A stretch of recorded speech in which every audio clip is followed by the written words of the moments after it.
everyone, so I wanted to go over what is going on the feeds. This is the 28th. Enzo's reign as HOH, the very beginning, his nominations. Dani is definitely slipping. People are catching on to her. She tried pinning her rogue vote, or those two rogue votes, on Bay and Day, and you know, it rubbed Tyler the wrong way. Enzo's onto her. They're talking about getting her out soon, possibly in double eviction. She better be careful. She better strike them before they strike her, because the rat game isn't going as smoothly as she had hoped. Bay straight up asked Enzo if he was one of the votes. He said no. She's thinking it was Memphis and David. So no surprise, David makes no sense. He's trying to campaign for himself. He was telling Enzo, Kaysar was in Davon's ear. Kaysar is part of Janelle,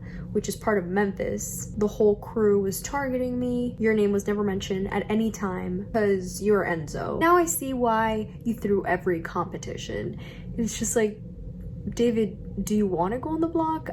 I don't know what he was trying to say with this, but it just didn't have the intent that he wanted. Enzo, you know, David's an option for him, but Enzo wants to keep David around because he's getting a lot of hate right now, and he's a big target right now because of, you know, he's not very trustworthy, he's blabbing a lot, and he just has no clue what he's doing. So Enzo's like, I want to keep him around because he's definitely a target that other people are going to want out, which I understand that logic. Nicole was talking to Cody, and she's like, if I tell you something, make sure not to tell Dani, because there's things I tell you I don't tell Dani, and I don't want it to get back to her. Cody says he would never, and Nicole's like, she would think that me and you are closer than me and her. And I'm just like, Dani, you're in for a rude awakening. Dani and Ian, pretty much. Nicole says she has saved Ian so many times, and Ian better pull his weight, blah, blah, blah. And it's just kind of like, what? When? I understand the whole Christmas thing, but she needs to relax. She's kind of saying nonsense. She was telling Cody that he'll see when they're both up there together. I don't know what she was trying to say, if they're both on the block together, that Ian would definitely leave, which is pretty much the case because obviously Nicole is better connected, but it kind of also sounded like if they were final two. Was she saying that they have a final two deal? I don't know. Enzo told Ian that he is definitely not going up. They're cool, that he better protect him if he gets HOH or whatever.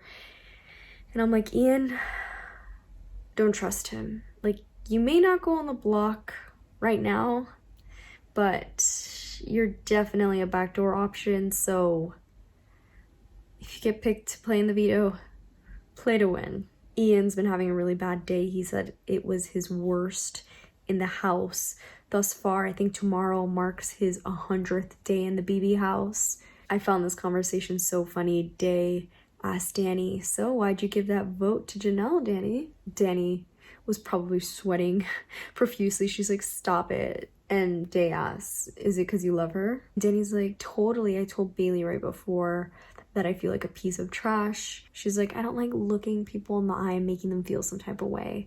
I'm like, Dani, she's really trying it, but people are seeing through it. Dani was saying that Ian cried when Janelle left, and that Day asked him if he voted to keep her, and he said no. Dani was like, it's kind of weird for him to get emotional like that. They weren't even close. And I mean, I'd be emotional voting Janelle out, and Ian has had to do it twice. So, you know, it happens. I don't know why she's bashing him for getting emotional. I love Janelle's love for Bay. She left her jacket, and Bay was wearing her jacket today, and Dani, of course, was talking and being like, why is she wearing Janelle's jacket? I actually saw an interview with Janelle, and she was talking about Dani and how she wouldn't mind if Dani wins because she doesn't have that much going on in her life and she really needs the money. I was like, oh, Lassie's way to shade someone. I know Evil Dick tweeted that they had a conversation and they talked about the game. I would have loved to be like a fly in the wall on that call and just hear what they were talking about. So nominations happened, no surprise. Kaysar and Kevin. Pretty much knew it was going to be Kaysar with a pawn, either Kevin or David. I really hope Ian and Kaysar are safe this week. This is really unfortunate.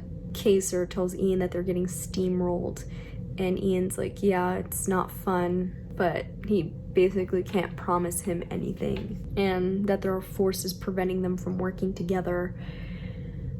I've been wanting Ian and Kaysar to work together this whole season.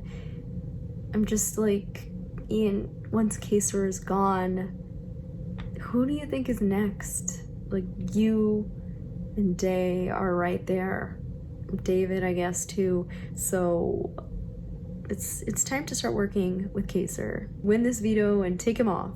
Kaysar, you know, I like that he came for Enzo with his claim saying that Enzo said that he nominated Kaysar because they don't talk any game.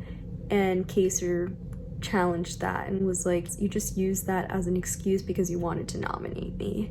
And that's 100% true. Enzo doesn't want to make waves. Everybody's saying Kaysar's a really easy choice. So, and it's no surprise that Kaysar doesn't vibe well with the bro dudes, Enzo, Cody, Memphis too, you know. Ian actually told Enzo he wouldn't use the power veto, and I'm just like, I hope you're lying. Obviously, you're not gonna say the truth if you're gonna use it, so it's just been so boring. I want things to happen. I thought this season would be filled with big moves since it's all-stars. People wouldn't be afraid to play the game, but I think there's still a lot of apprehension, you know.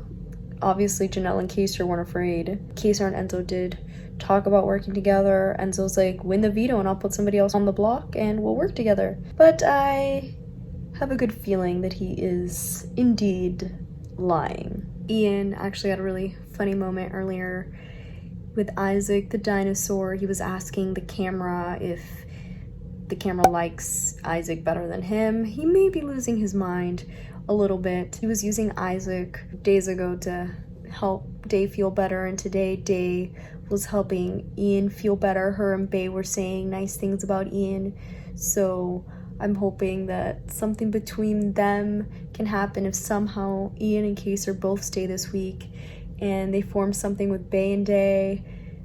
Maybe get Tyler on board and just get rid of people and make this interesting. So I wanted to update on what was going on in the feeds after I fell asleep, but it's not much. Pretty boring, nothing really big going on. Pretty much Kaysar's a target if Kaysar comes off. Ian goes up and he's a target. Even if Kevin comes off the block, Ian will likely go on the block. Enzo does not want to put David, which he's annoyed because apparently Day wanted him to put David and was questioning why not David and why Kevin. Ian, you know, I think he just wants to make sure, and that's why he's talking to Enzo so much, and Enzo was complaining that Ian has been talking to him so much when he didn't talk to him before, which, yeah, but Ian was also telling Nicole that he's really not all that worried, but you never know. And I'm like, Ian, you should be very worried because it's either you or Kaysar this week. Danny has been pushing that Memphis goes double eviction and they need to get Bae out as well. And I'm just like, why does she want Bae out so bad? I know Nicole wants her out, but why Bae? Like, what does she benefit from that? Is she annoyed about her relationship with Janelle? Is she just following what Franzel wants? And I did not appreciate that comment by Danny, her saying that Bae stole that jacket from Janelle.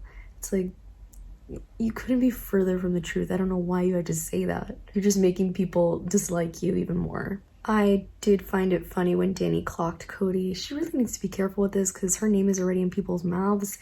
And this is just putting her in a worse position because it just rubs people the wrong way. These little comments that she makes.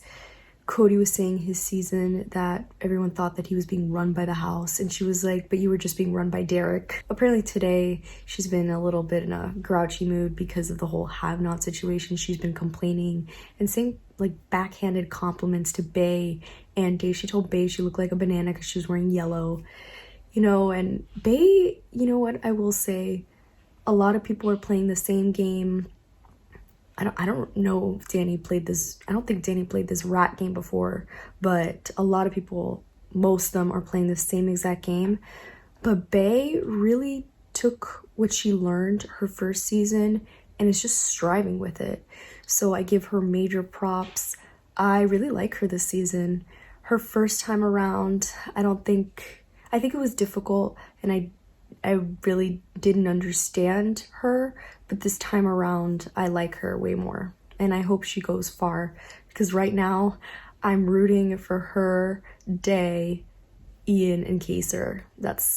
Those four pretty much. So yeah, let me know in the comments your thoughts on what's going on. Who are you rooting for? What do you think is going to happen this week? And don't forget to like and subscribe. More BB content on the way. Random, but BuzzFeed has this test, this little quiz you can take to see which BB22 All-Star you are. I did it, got Janelle, and was so happy and proud about it, but it was fun. It just kind of, made me miss her even more.